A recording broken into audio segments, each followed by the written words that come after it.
Laju pabekar di daan.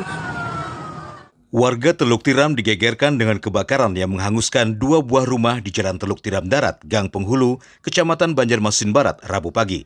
Usai kebakaran, terlihat beberapa pemilik rumah hanya bisa pasrah dan mencari sisa barang di atas puing kayu yang terbakar. Bahkan salah satu pemilik rumah, Yusuf Hifni, mengaku kaget saat mendapat telepon dari sang anak bahwa rumahnya habis dilalap si jago merah. Telepon dari Minang itu. Jadi sudah kita sini sudah mulai kita. Jadi kesempatan itu lagi. Di rumah ada orangnya lah. Ada yang tinggal ini sama anakku yang satunya.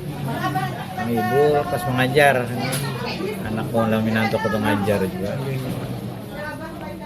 Dugaan penyebab kebakaran apa katanya Pak? Nah, kita sementara kita tahu lagi kita bisa memastikan lah kita. Kondisi rumah kan gimana Pak? Lihat aja itu kayak kita belum melihat pasti.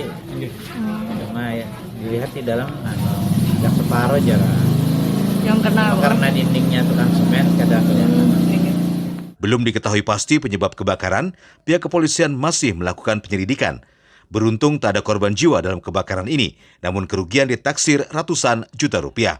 Dari Banjarmasin, Alif Hidayatullah, K1net.